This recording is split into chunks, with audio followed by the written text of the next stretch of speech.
Welcome to The Secret Witch Show, the podcast providing a safe and alchemical altar space of conversations which help powerful women escape a half-hearted, spiritless society and rediscover the freedom of living a wildly magical life.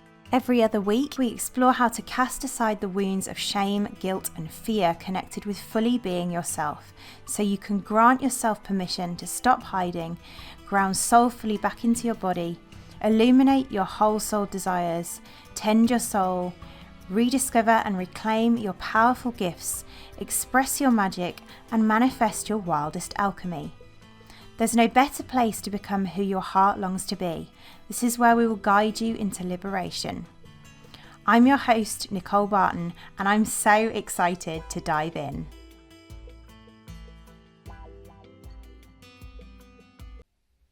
Welcome, magical ones. This episode took me right back. I was chatting to the founder of the college that I studied with all those years ago, over a decade, about one of my deepest passions and one of the ancient wisdom bodies of my archetypal apothecary path, the love of my life, homeopathy.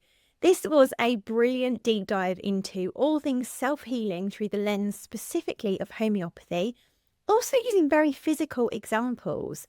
And I loved it, in particular, how homeopathy causes from the heart rather than logically.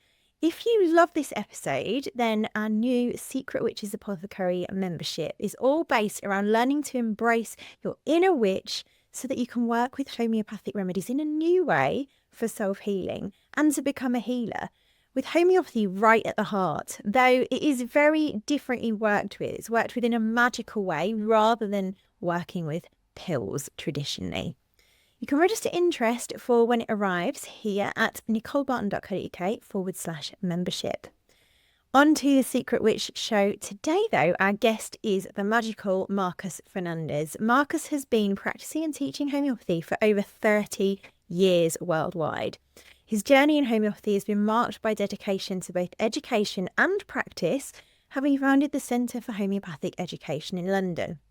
Marcus's vision is to make homeopathy accessible to everyone. He firmly believes in empowering people to take charge of their family's health and well-being through homeopathy. And his contribution to the field was recognised in 2021 when he was made a Fellow of the Society of Homeopaths for his outstanding service to the profession.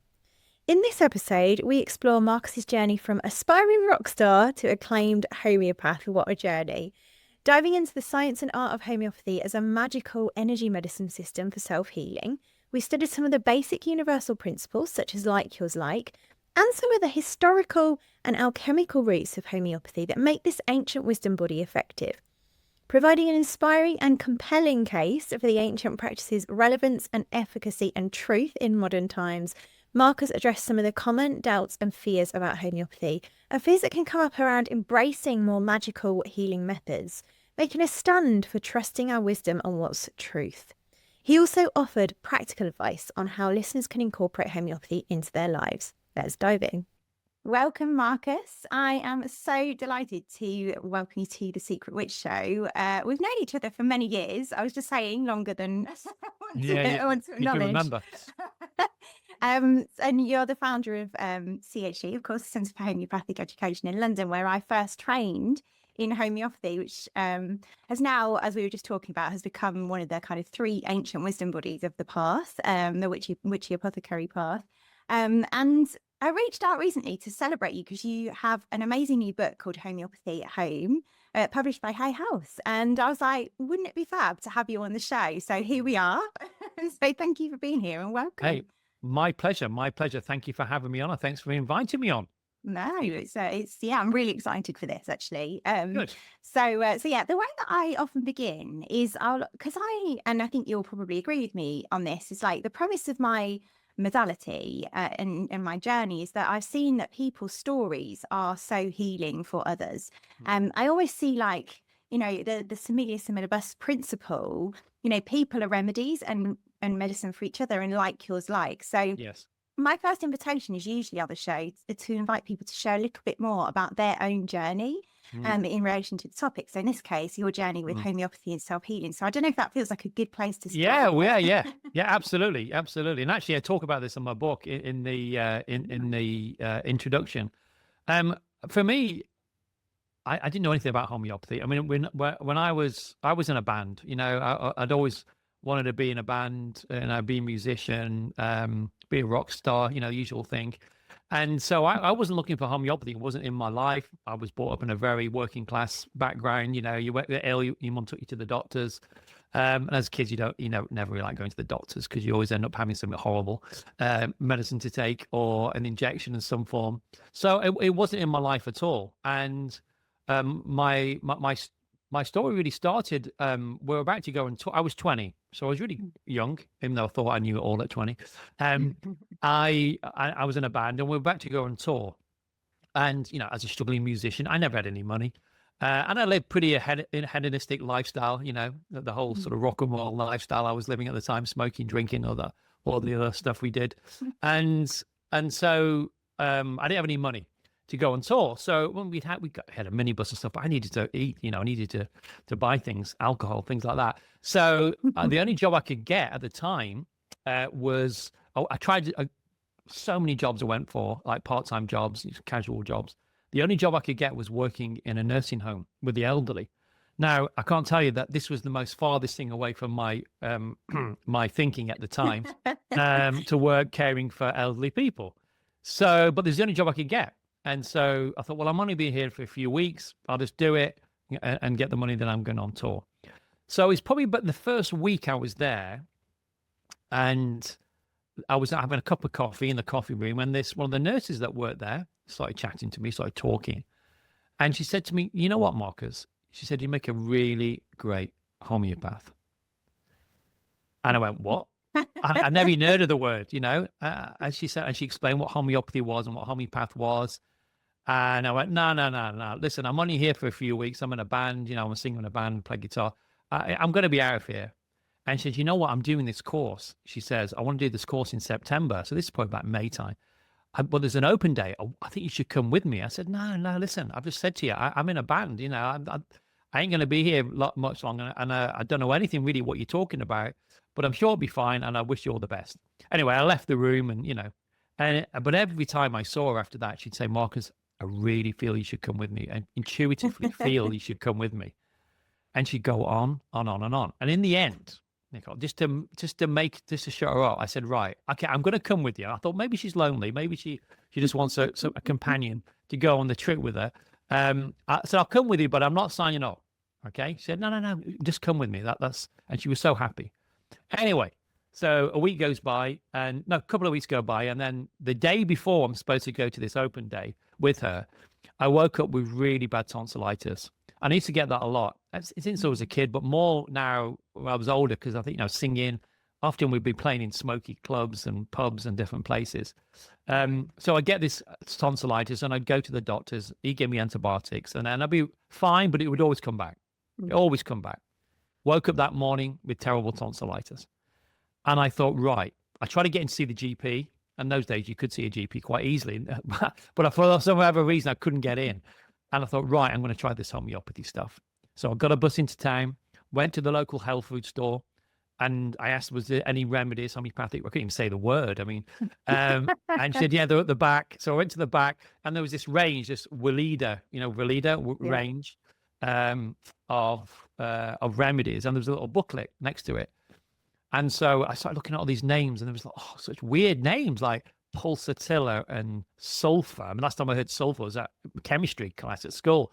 Arsenicum, nux vomica. I thought, what the hell are these names? I thought, well, that's a great name for a band, nux vomica.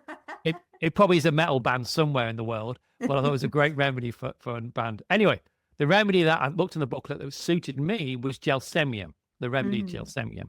And it had headache, and I had that like a band around my head. I felt weak as well as the throat. And so I bought it and I took it home. It's my little remedy in a bottle. And I remember I sat at home and I opened it and I thought, I took one remedy out. I had it in my hands. There's a thing that you're not supposed to touch it. I didn't know that. I still don't believe that anyway. I think if you're taking it, it's okay to touch it. Yeah. I took it. I don't know. Before I took it, I said, if this works, I'm going to go to the open day tomorrow. And if it doesn't work, I'm not going to go. Now, on hindsight, that was a big, big decision there. What was the turning of my life? I didn't realize that at the time. So I took it. And literally within probably 20 minutes of taking that remedy, I fell asleep, which is common when you take remedies if you're ill, especially in kids. I woke up a few hours later and I was soaking wet with sweat, absolutely soaking wet. And I went, wow, that was powerful. And I took another one. Again, same thing happened. I started sweating. And I remember going to the pub that night with my mates and they're saying, God, are you all right? You look terrible. You look terrible because I'm sweating. And I said, no, actually, even though I was sweating like crazy, some part within me felt good. And I woke up the next morning completely no tonsillitis. And you know what? I've never had tonsillitis since. That was 33 years ago. So I thought, okay, I'll go to the open day. So still not intending to do anything this open day, just to accompany this lady. But I've got to admit, I was quietly impressed by that action of that remedy. And I went into this first lecture, this open day session with the late great Robert Davidson, who opened the first school of homeopathy in England. He was a very interesting character. And he started speaking about his experience with homeopathy and how he'd used it. And as he's talking, I can still remember, it gives me goosebumps even to this day. As he started talking, I went really, really quiet inside. There was like this stillness that came over me, which I'd never experienced before. And it was almost like I was hearing truth for the first time. There was some part of it, of me, that felt, I know this. And it wasn't intellectual. It was on such a deep, deep level that I knew wasn't just the words that he was saying, it was what was behind the words. There was a magic to it. There was something that I knew. This wasn't something unfamiliar to me. And my first thought was, if this is true, what he's saying, how come the whole world doesn't know about homeopathy? And then the second thought that came in straight away was, I'm going to make sure the whole world does know about homeopathy. And you guessed it, I signed up. I didn't have the money to do it. The money came. And that was the course then that took me for the rest of my life. You know, I left the band about a year later, just to let you know. Homeopathy got me. And I always say that. I always say, you don't decide to study homeopathy. It gets you when the time is right. And there is very much, and you know this from a training, it is very much a really internal process you go to. And I often say you become a homeopath. It's an internal process. And we are tapping into something that's very, very ancient. You know, this is not a new age fad. This goes back from alchemy to Egyptian medicine. It goes all the way back. It's incredibly ancient and incredibly powerful. And there's so many threads. Like, I always ask that question and hear all the stories. I'm like, okay, there's here and here and here. And we'll go here. But like, that's just a phenomenal story, and just actually makes me quite emotional hearing it, because the words that you said, and I have described and named this in the same way that you just did, is like when I had my own journey, where you said about like, if this works, I'll you know, kind of like my words were, if this heals me again, I'm going to devote my life to it, not realizing the impact of that. Exactly.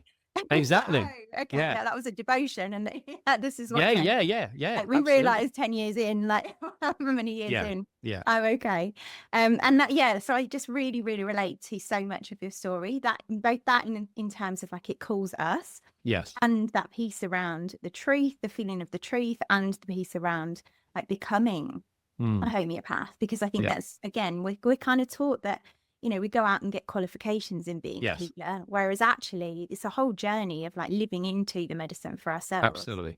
So there's just so much in that. But I love the headline is like, from rockstar to homeopath. I know. Yeah, people have used that quite a lot in different things. Yeah, but it's true. You know, I mean, that was the journey, and even now looking back, even now looking back, it's like, see, we think, look, I'm 53 now. I was 20 at the time. But looking back, you think, well, who was it that made that decision? There was something deep within me that was beyond my intellect. It was beyond my, anything from a mental level. It was very much, I think, on a soul level, on a deeply spiritual level, that that resonated.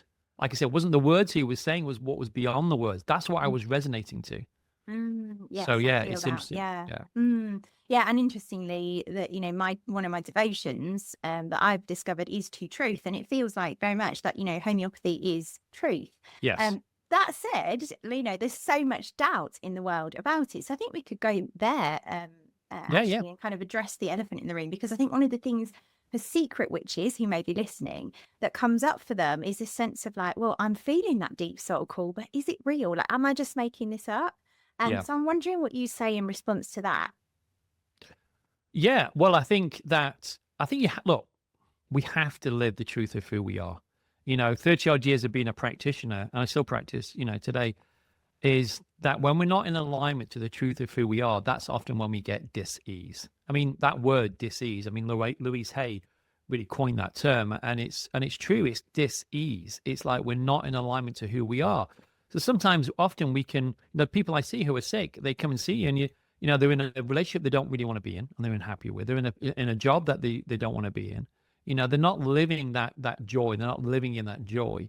And I think when we're kids up to a certain age, we are living in that joy. We're living in the present moment, and we're not dwelling on the past. We're not worried about the future. We're in that place of joy and being present. And I think when we never go off track a mile at a time. It's always an inch at a time. When we look back at our lives, it's like we've got to be the truth. I think even more so than ever in the world that we live in. Be in our truth, be in alignment, be authentic. We have to be authentic, because when we're authentic, then that's when everything flows. And with homeopathy, especially in chronic cases, when we give somebody a remedy, because you'll take the case, and often we construct a timeline. You're born here and you're here now, and different things have happened along the way. So you could be presenting with migraines at 34, and you take the case, and the first thing we ask as a homeopath is, well, when did it all start? Oh, we started 3 years ago. The next question we ask is, well, what was happening in your life 3 years ago?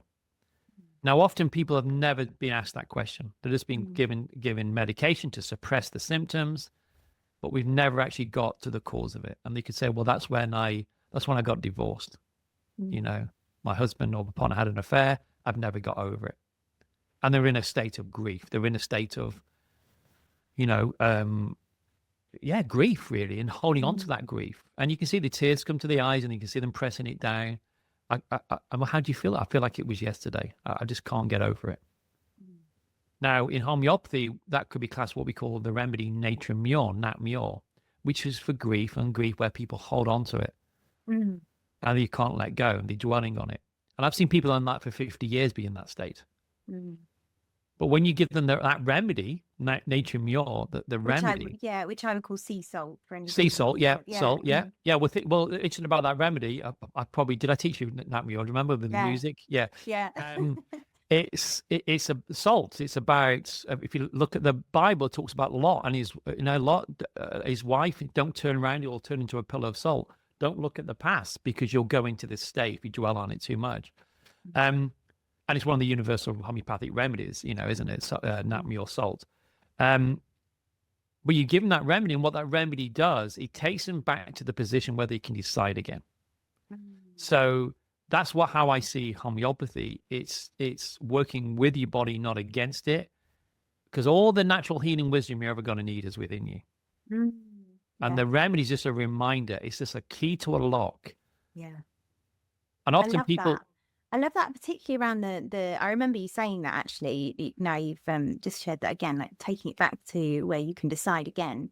In essence, like taking you back to where you can decide whether you want to acknowledge the truth or not. Exactly. And of course, we know, like Hahnemann talks about, suppression being the cause of disease as well, like you said. So that feels so vital. Absolutely. Because I always use the analogy of the car dashboard. If the oil light flashes, it means there's something wrong in the engine. But if you just take and the car will break down, down the road. If you just take the bulb out or suppress the symptoms, there's still a problem in the engine, and the car will break down 2-3 miles on the road. But what homeopathy does, as a homeopath, we go into the engine, fix the oil problem, the cause behind it, and then the bulb will go off by itself. So the more that we suppress symptoms, we're suppressing that natural healing wisdom. The body is trying to divide what we call the vital force, or in prana. So prana in Ayurveda, chi in Chinese medicine, whatever you want to call it, it is intelligent and it's always trying to communicate to us. But if you don't listen to your body when it whispers, you're going to listen to it when it screams. And that's why we've always got to be aware of that within our bodies and within our spirit. I love that. And I think it's really important to presence that's a very kind of almost like radical worldview shift from how mainstream medicine works. And I wonder if you can talk to that a little bit. And then I think we kind of circled around the piece about the doubt about homeopathy, possibly. So maybe we can come back to that. I'll come back to it. I'll come back to it. Yeah. Actually, let me just address that first, about the doubts. A lot. The thing about homeopathy, which people always have an issue with, is that it's very diluted. So when you take your homeopathic remedy, it's diluted to the point there's no material substance left. So and beyond the 12C, there's no remedy at all.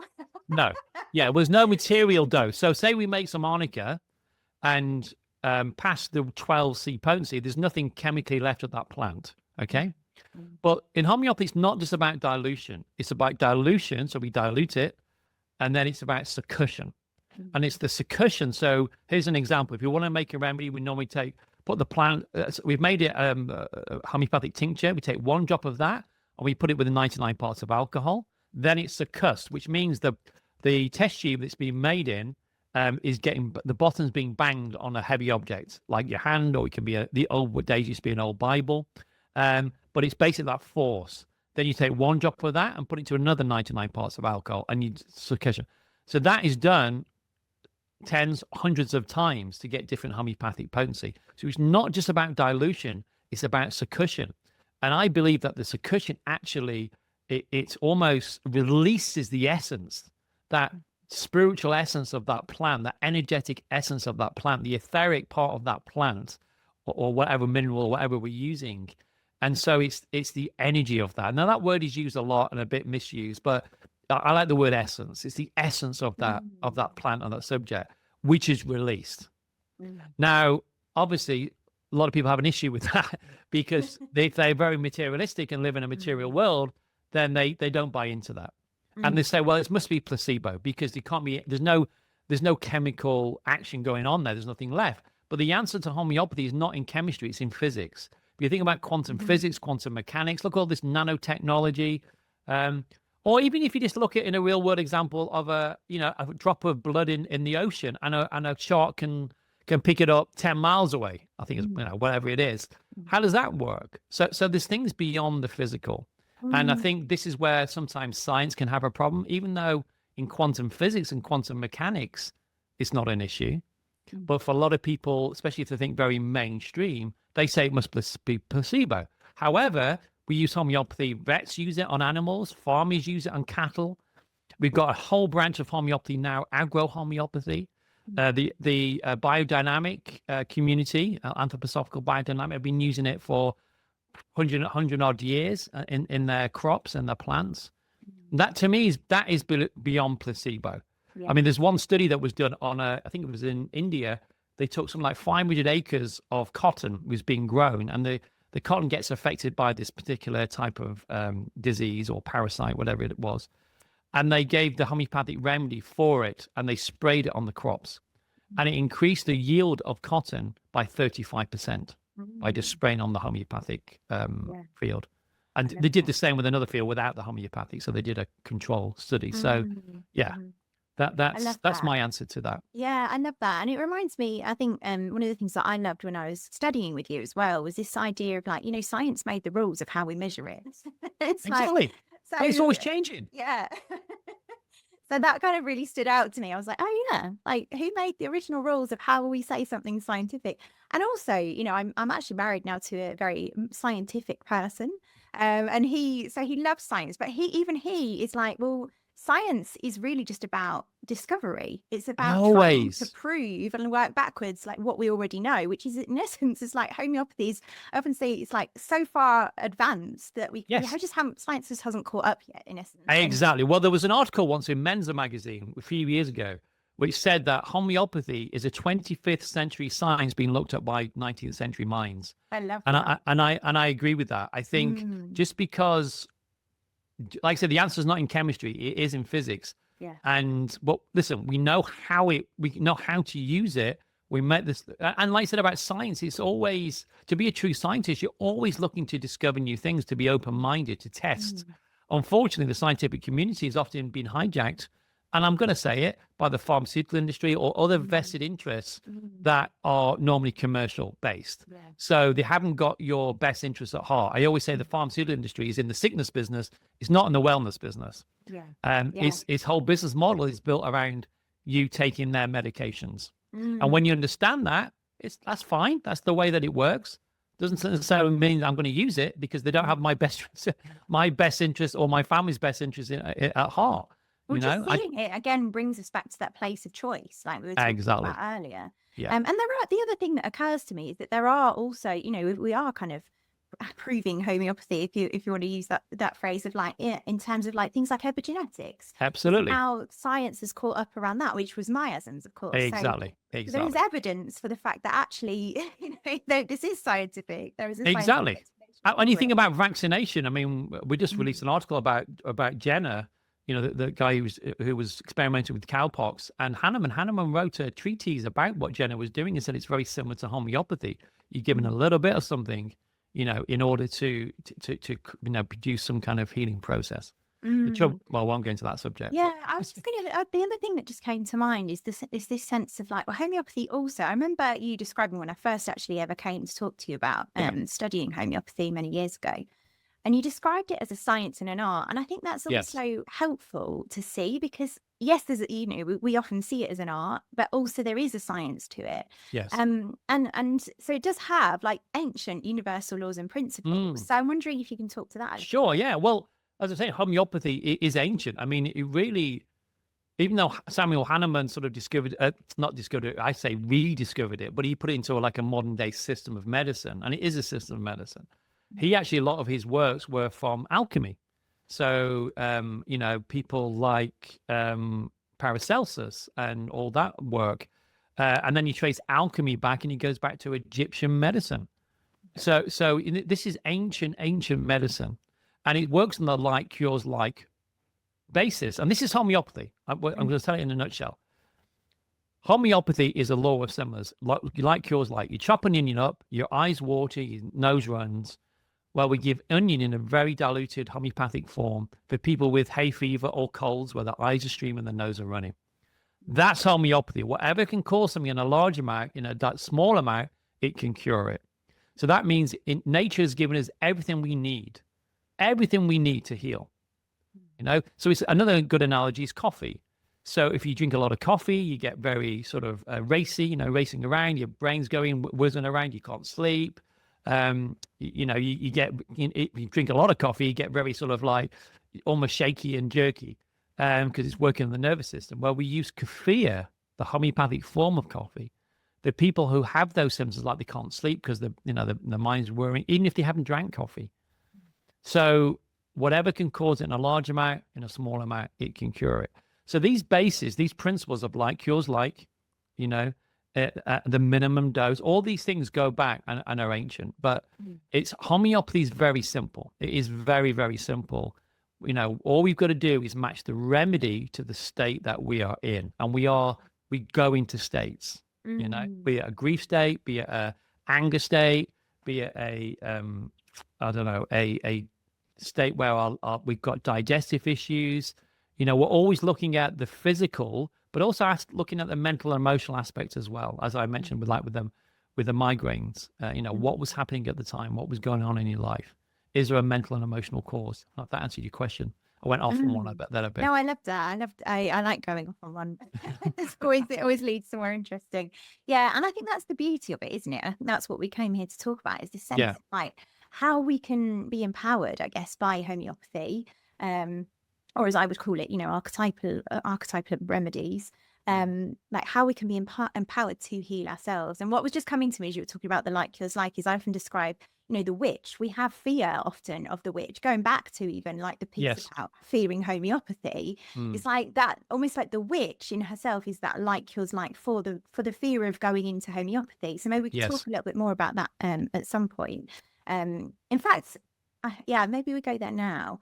Because another piece that I wanted to talk to you about that I remembered was how when I was at college, I remember that you've always kind of made this really courageous stand for homeopathy and for truth. And I remember you screened a particular movie about vaccination that was banned. And you screened it at the place where you had your Course. university course.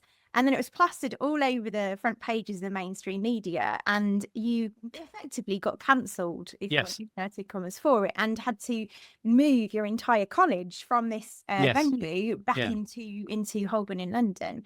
And I think what stood out to me as I was remembering that was just this sense of like the utter devotion to something that you knew was true, and how courageous that was. Because I think many secret witches can like really feel, like you said, the truth beyond the words. Like there's a truth of like we can heal ourselves, and then there's that terrifying fear of like, well, people are going to judge me if I go down this route, or I'm going to be cancelled, or people think I'm a lunatic. So maybe we can talk a little bit to that, because essentially that's the witch wound.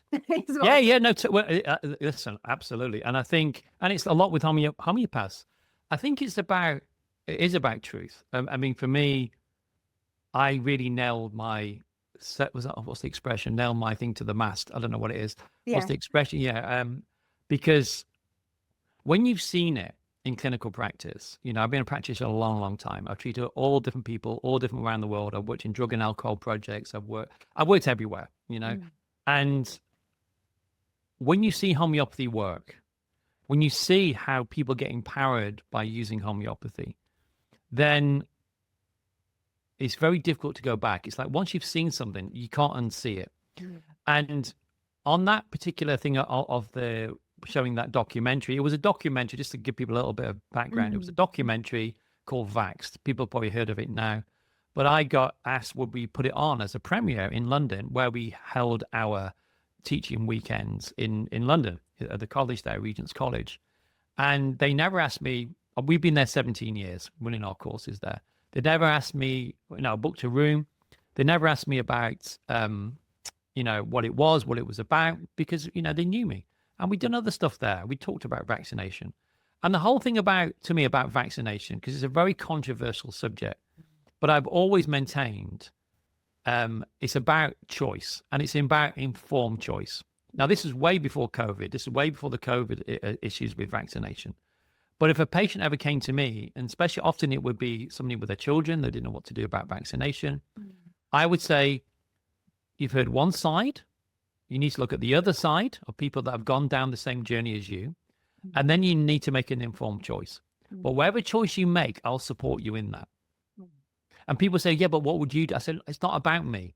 You have got to make a choice, and an informed choice, in order to give informed consent. So showing this documentary, which was Vaxxed, was a documentary. I think it was a very balanced documentary. We showed the documentary, then we had a debate afterwards with doctors and different patient groups, and that's all it was. But then the press got hold of it, and it was actually what we call the skeptics. It's a very organized movement who tried to then, cancel me before cancel thing was even a thing. We were on the front page of the Times. We were in the Times for about 4 days. It's like you invented cancelling. Yeah, exactly. I like we invented it. And, the college basically banned us from the premises because of all the publicity.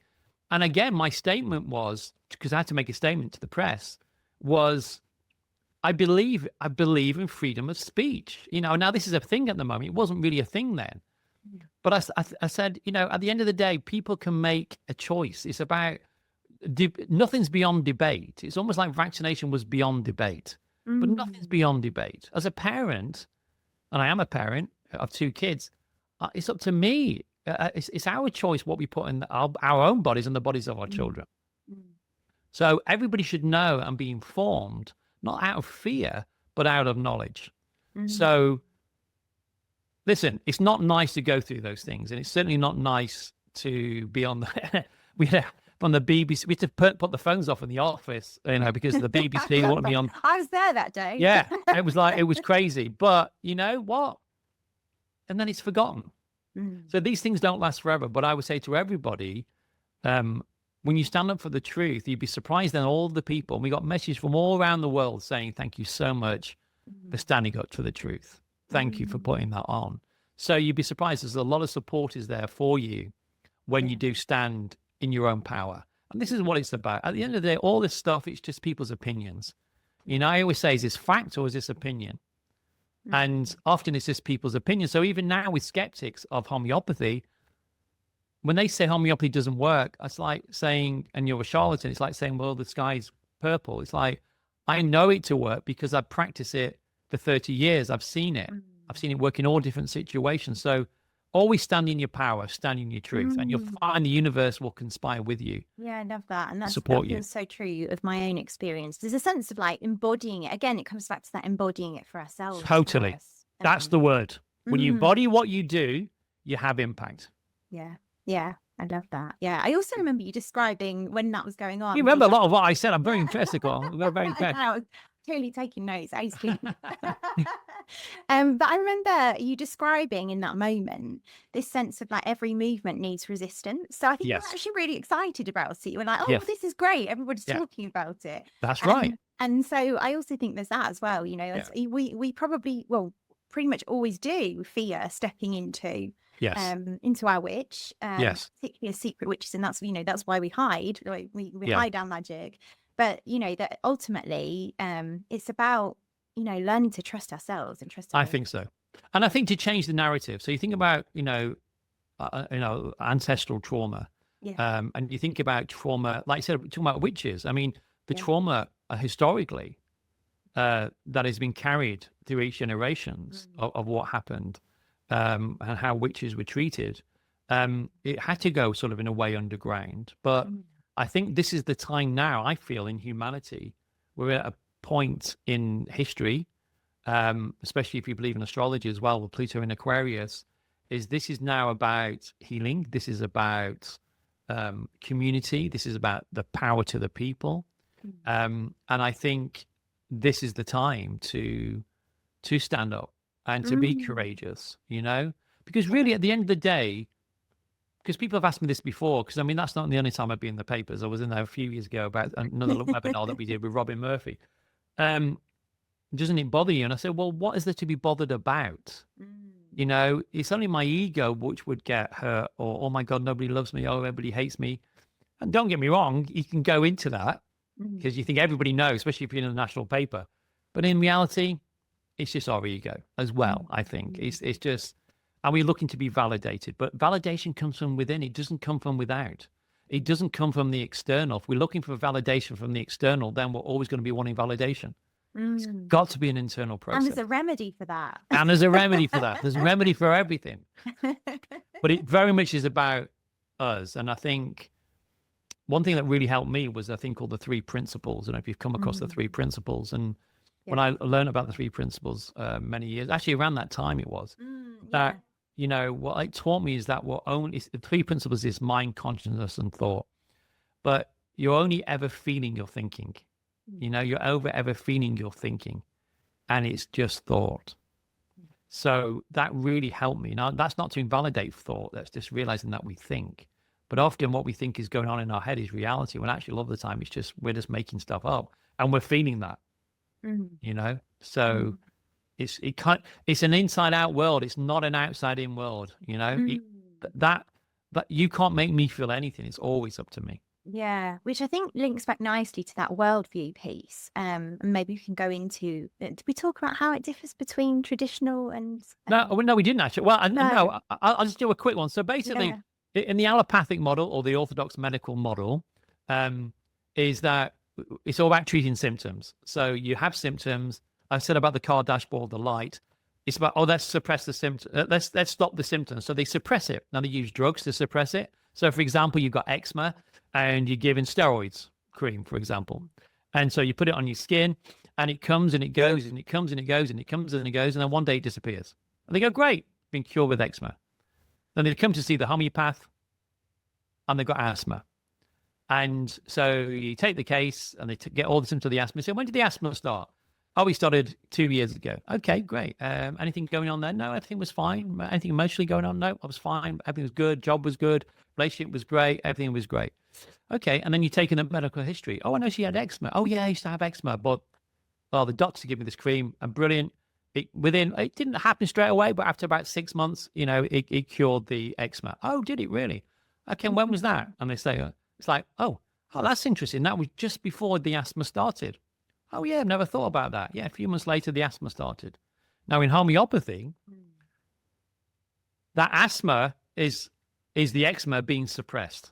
Yeah. So we have this concept of the hierarchy of symptoms. So the most outer layer of your body, your skin, is the most first place things can go. If you suppress it, like the medications, because what medications do is suppress. They don't heal, they suppress, they push it down. It'll keep trying to come out on the skin, but then, guess what? It goes to the next thing on the hierarchy, which is often the mucous membranes. So that can be the nose and the side, but it can also be in the lungs. So it's very common. You'll see this, anybody you know, eczema and asthma, often they've had eczema. They've got asthma, they've often had eczema, often. Yeah. When you look at the medical history. So in homeopathy, we know that eczema has gone into asthma. So if you go to the doctors, they'll just give you an inhaler, another suppression. Now, don't get me wrong, people need it because, asthma can be life or death. So, if you're having an asthma attack, you need to take your pump. Now, but it's not solving it. It's just managing it. But remember, the side effects with every medication you take, there is side effects. Side effects. So, and often then people have to take a drug for the side effect. And then you was in this whole thing of trying to suppress, like whack-a-mole, trying to whack down all these symptoms, with these different drugs. Now, you come see the homeopath says, okay, that's interesting. And I explain to my patient, this is the eczema, but it's been suppressed, and I explain why. So I'll start treating the asthma and that layer. So it's like a layer, then the eczema's underneath. A bit like an iceberg in the sea. So what you see is just the asthma layer. So we treat the asthma, but I warn people that what will happen as the asthma clears, the eczema will come back. This is called direction of cure, when old symptoms return. So you treat it for the asthma, after a couple of months, and then the asthma is a lot better. And they say, yeah, my eczema starting to come back. There you go, great. And then you treat the eczema as it should have been treated originally with homeopathy, because remember the remedies, and I'll talk about this in a minute. And then you clear it with the homeopathic remedies, and that is what we call cure. Now, but this is really important to get across. So remedies are not like taking a medicine from a, allopathic pharmaceutical. With homeopathy, it's like a key to a lock. So imagine you start your car and you turn the key in the engine and the engine goes. So let's go. You don't keep turning the key. Once the engine's going, that's it. And off you drive. Same with the homeopathic remedies. The remedies are a key to a lock which stimulates your vital force to do what it needs to do. It's like, it's just a reminder. So it's a stimulus. A bit like we go and see the acupuncturist and they use needles and the meridians in order to stimulate the flow of chi. It's the same with the homeopathic medicine. So once you've taken the remedy, you don't often need to keep taking it, unless you're very chronically sick, and that's a whole different conversation. But just to give you like home prescribing is that you just give the remedy, then you look. So say somebody's got a headache, you give them the remedy, and then you check in with them after about an hour. How are you feeling? Now, if they're feeling better, you don't need to repeat it. But if the symptoms start to come back and it still looks like that remedy, you repeat it again. So it's like the engine. So the engine stalls, you just turn the key in the lock again, and it goes. So that's the sort of difference, and I mean, when you see different homeopathic potencies, you've got to realize it's not about strength. Okay, like we know. Oh, what strength is this? What potency? The potency, the remedy is the most important thing. Getting the right remedy. The potency is the tuning in. It's like you could do a 6C or 30C. I think for home prescribers, just start off with 6 or 30Cs. The most remedy kits. Beyond that, I would probably see a homeopath. But yeah, it's realizing that It's not like a drug, you know, you can't overdose with them. There's no side effects. It's just about stimulating the body to heal itself. Love that. Yeah, that's such an important point, and a point that I had down actually about the stimulating our body to heal itself. Because again, like we're so used to that quick fix, like go to a doctor, take whatever pill they prescribe. Yes. And I think that for me is the crucial difference. And often, you know, it's one that people choose. Often I think secret witches tend to choose into it, like almost, and this was true of my own experience, almost like as a last resort. Yeah. Like everything, there's some kind of mysterious illness often where the doctors haven't been able to cure it. And so then there's like permission to enter magic. It's like, oh, okay, well now let's try magic because everything else hasn't worked. Exactly. Yeah. And often we get that, don't we? We get it in homeopathy. It's like you get people, you're the last resort. However, that has changed. I mean, people now often will go to, if they can get to, well, a lot of people in the UK, they can't see a doctor anymore. It's impossible to get in. True. So, you know, people are starting to come to the homeopath for all of it, you know, from day one. Yeah. Which is great, you know, which is great. I love that. I'd love to know your personal view on, because what we're describing here is in essence an energy medicine. Yes. And I discovered as I was working with archetypal psychology, I was actually working with like divine feminine archetypes at the time, but I started to, instead of work with the archetypes, just intuitively, I was like, oh, well, this is just Aurum, so I'm just going to work with Aurum. And like, she's essentially the queen. Like, yes, so yes, yeah. It's like, and I started to kind of map it that way. And then I started to notice, just as I was talking like about a remedy, other people would respond as if they'd taken it. And so I'm wondering if you can speak to the piece about how necessary are the pills in essence? Yeah.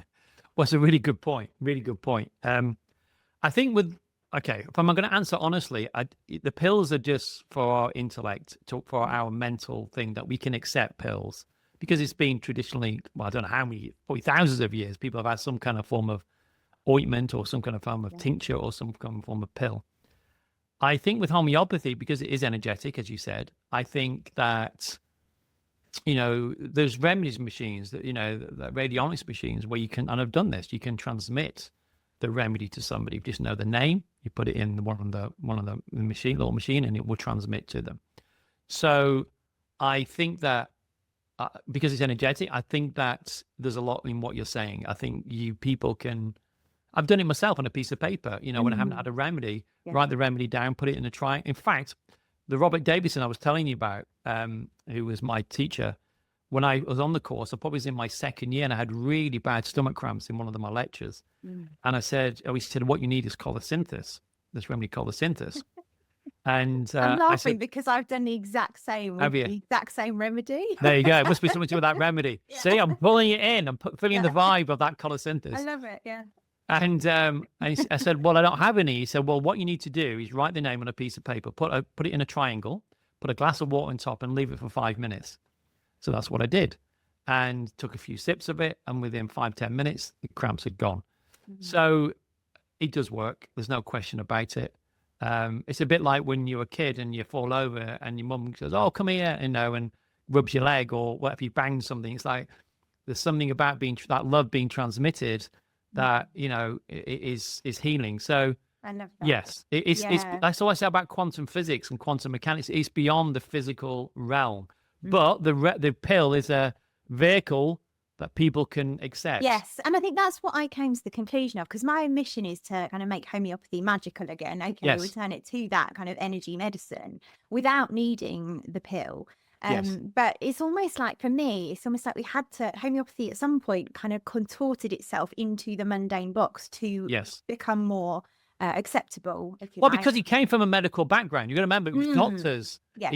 Hahnemann was a doctor. Yes. The doctors were the ones really up until probably up until the 1970s were the ones that held homeopathy. It was only the lay professional homeopaths in the 70s, because it was, I'll tell you a quick little story, which is quite interesting. So in England, the UK, we got the Royal Homeopathic Hospital, and there was a congress in Belgium, and all the homeopathic lights of the day, all the doctors, all the leading lights were on the plane, and it crashed just outside Heathrow in Staines. And that wiped out a whole generation of doctors in the UK who practice homeopathy. And if it wasn't for these two groups in London, North London, South London, it was the Druids. and it was the Druid group that kept it going. And so that was one in North London, one in South London. Robert Davison, who I mentioned, he was the one in South London. And another one of them, Tony Hurley, he was also in South London with Robert. So they kept it going all the way through the 70s. And then in 1978, Robert Davison started up the first homeopathic college and the Society of Homeopaths with Martin Miles, who was also a Druid as well. And I would say to anybody interested is get the book Homeopathy, Human Evolution. Homeopathy and Human Evolution by Martin Miles. It's a very much more esoteric book about homeopathy. And anything by Colin Griffith, one of our lecturers, because it comes out of that Druid tradition. So again, it was that tradition that kept homeopathy alive. Now I've forgotten what your question was. What was your question? I went to that story. Yeah, me too. I feel like what was that question? I answered it, but I can't remember what it was. About magic? No, what was it to do with? It was contorting into a box. Oh, yes, exactly. So we came from the medical model, but we've moved out of that. And actually, in the UK, there's much more professional homeopaths than there is medical doctors. So it's, and I always say we've got a bit of an identity crisis. What are we? Are we a clinician? Are we a therapist? What are we? But actually, it doesn't really matter. I mean, we're witches. Healers. Yeah, we're witches and wizards. I don't know if you say wizards as well, but I don't know. But yes, it's like that. We're healers, and we are dealing in something that really is magic. Yeah. Yeah. Because it is, I mean, again, when you look at the roots of it from alchemy, which is classed and all that's going back to all that stuff. Let's talk about the planets. Yes, talk about the planets. Yes. So, I don't know did I ever teach it? Did I ever talk about this at college? I did. Yeah. So I work in a similar way still as well. Sometimes. Yeah. So the late great Dr. Robin Murphy, he came up with this system. He did a lot of research in Egyptian medicine and alchemy, and I learned a lot from him.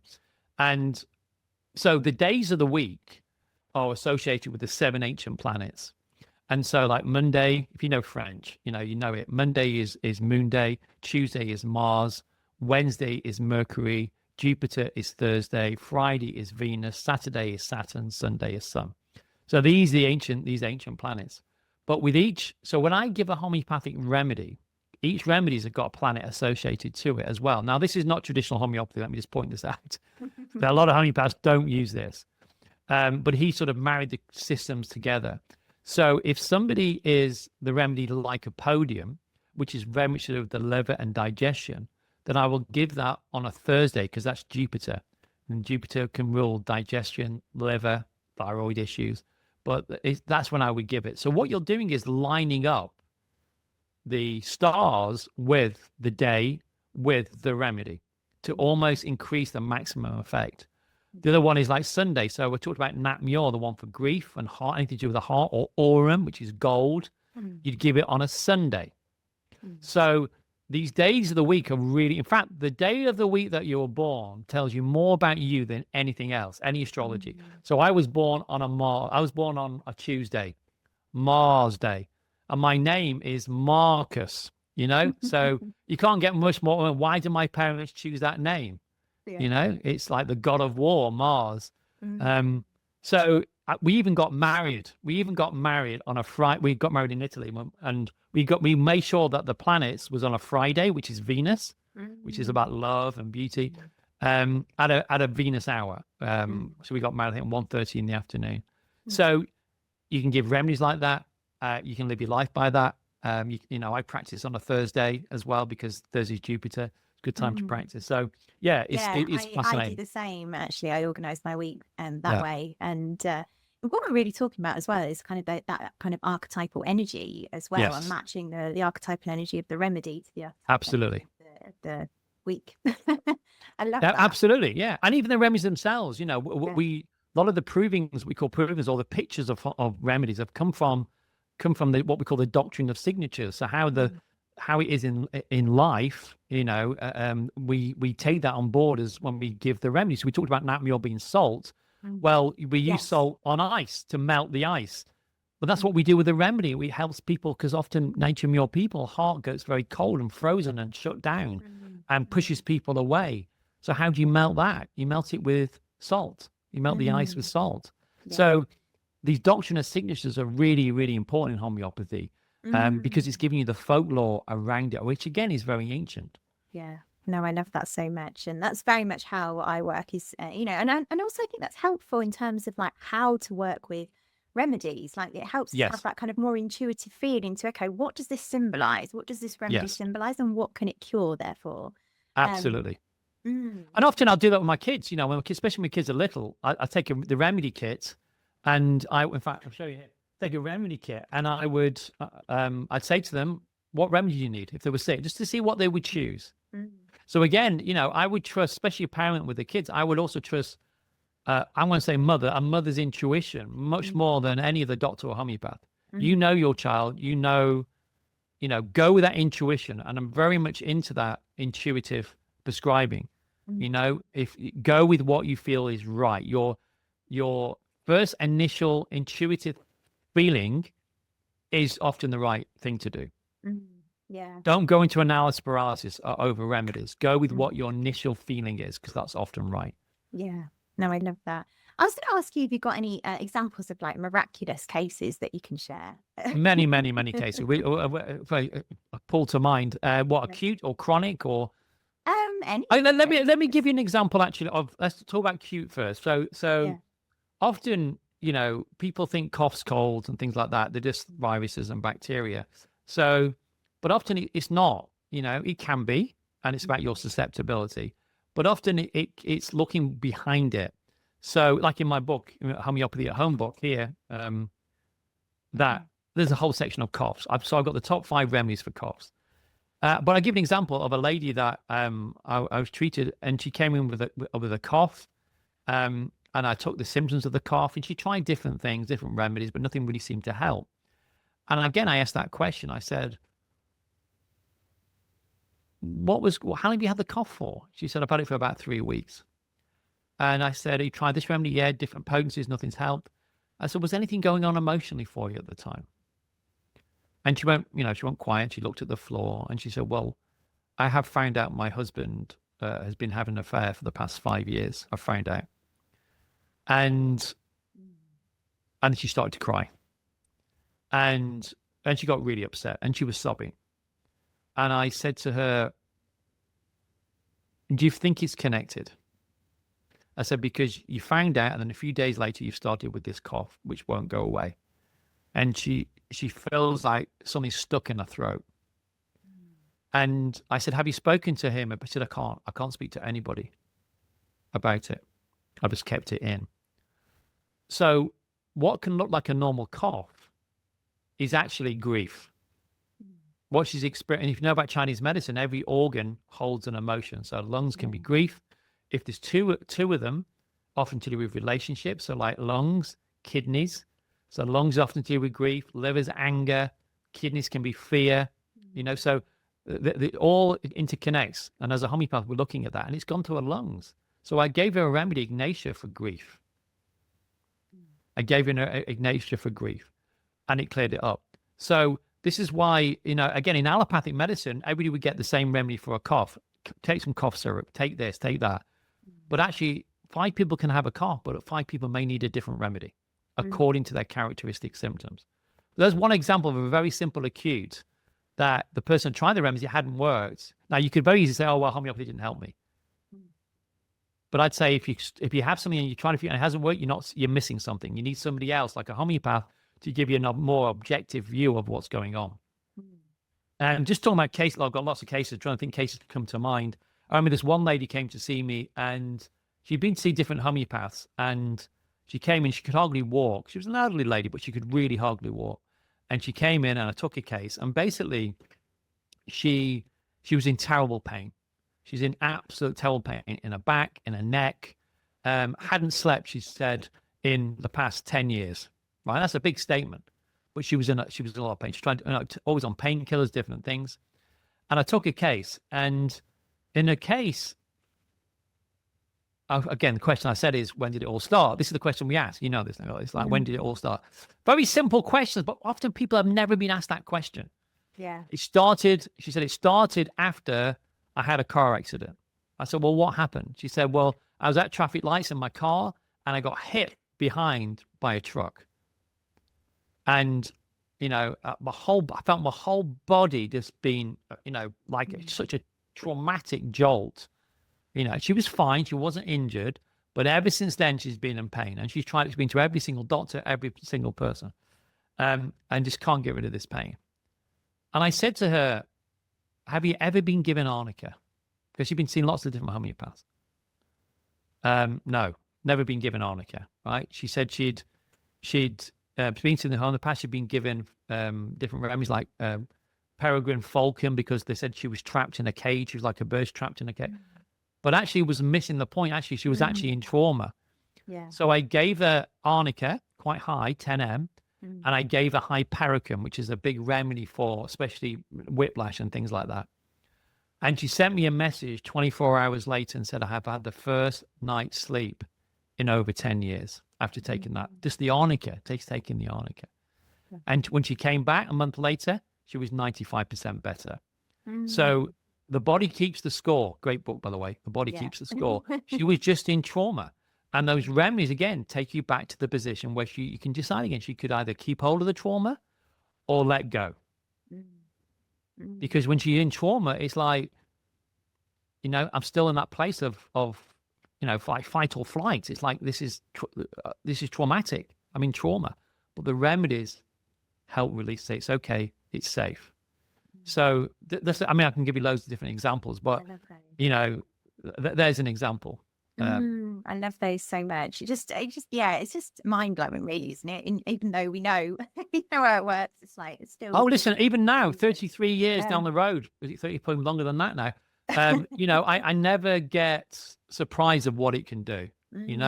It's still, even today. This is why I love homeopathy. I love people's cases.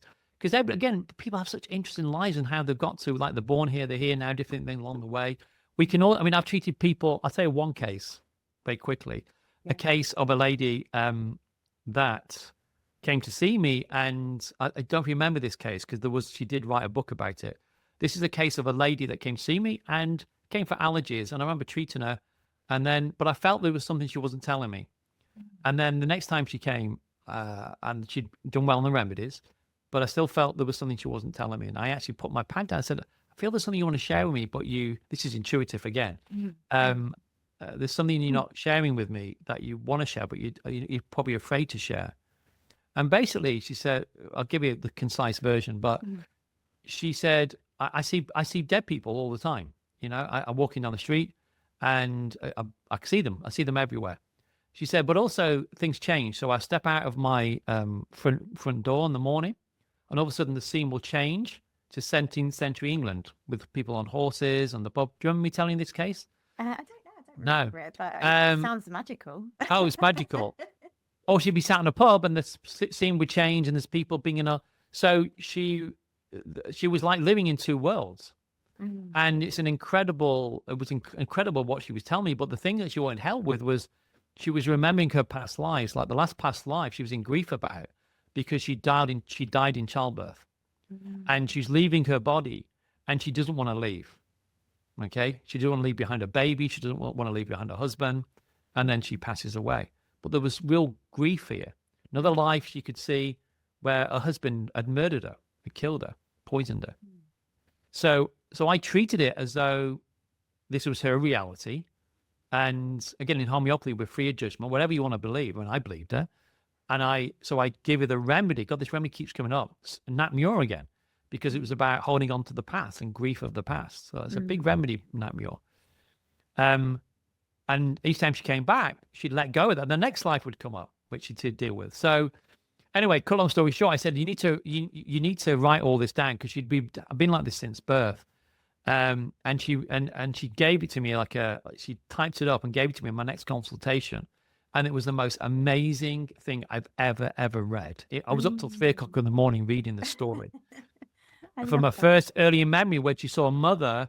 When the mother was holding her first early memory, and she saw a reflection in the mirror and realized she wasn't part of her mother. Big shock. And then when her mother took a leaf off a tree when she was a baby and gave it to her, and she could see the tree was bleeding from where the leaf had been taken. Now, she gave me this transcript, and I said to her, you've got to get this published. This is incredible. Anyway, long story short, she did. It's called The book is called Indigo Child. I'll just Mm. double check that. I'll get back to you on that one, but I'm sure it's Indigo Child. Amazing book, amazing, Mm. incredible book. But again, through the homeopathic treatment, I could help her through even past life trauma, Mm. Yeah, you know? yeah. And that's it. I think, there's so many different levels of healing. We kind of spoke to that, a bit like the layers of an onion. Yes, And it's kind of like working back through those.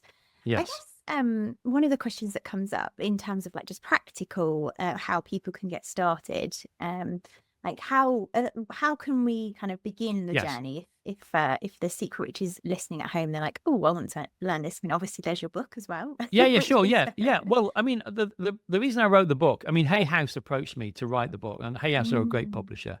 And they approached me, they want me to write a book for homeopathy at home.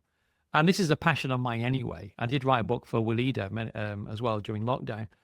And they like the book, Hay House. They want me to expand it. So with homeopathy at home, I just really wanted to go do an A to Z of symptoms that people find at home. Okay. So this is really acute symptoms. There's nothing chronic in here. It's things, mm, everything from anxiety, which can be chronic, but just acute remedies, coughs, colds, bumps and bruises, hay fever, all different things that acute symptoms that people can get. And then what I did was picked out the five top remedies, top four remedies, top six remedies, which I feel that everybody should know about. And I've highlighted it in the book, what are keynotes of the remedy.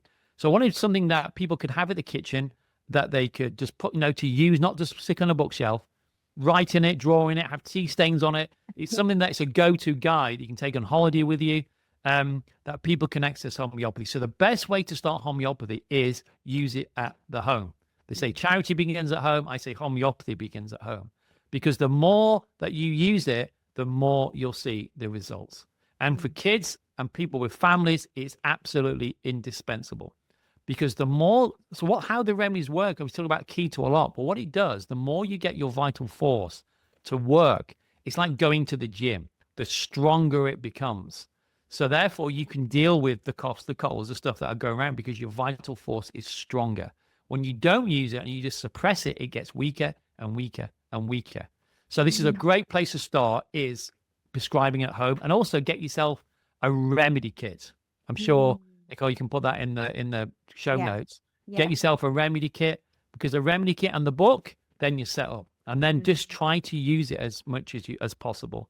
yeah. Um, I and if love you do, that. There's like a freedom in the playing with it piece as well, yes, because I think exactly. people again think it's like mainstream medicine. You would just go and play with taking like No. ibuprofen or Yeah, well, no, I no, mean no. that might be okay, but like some of the other Oh drugs. no, now you and I both got to play around. We've got to be very Yeah, well, careful, because yeah, it causes true. liver damage and all sorts of stuff. And all these drugs Yeah. are very.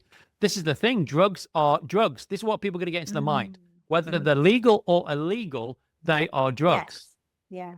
Yeah. People got to understand that. With homeopathy, there's no side effects. If it's the wrong remedy, it doesn't fit. It's like a key to a lock. It doesn't fit the lock. It Yes. doesn't do anything. I think that's where many people give up as Yeah. well. And that's the sense of frustration because it isn't that quick fix. No. Oh, Well, it sometimes can be. No, it Yeah, can it be. can It's be. just that it can be, but sometimes we lose objectivity. But like the Mm, lady with the cough, sometimes we can't see what we can't see. So yes. often that's why it's good to see a homeopath, and to get that sort of objectivity. But for most things like first aid, like cuts, bumps, bruises, and it's very, very often it's like this remedy's for that, this remedy's for that. It's quite simple. That's the best way to start.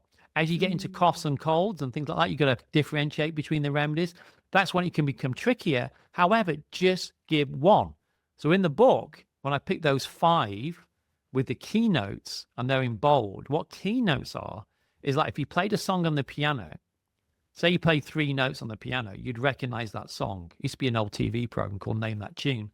It's the same with homeopathic remedies. You need three keynotes or three sort of characteristic symptoms of that remedy in order to prescribe it.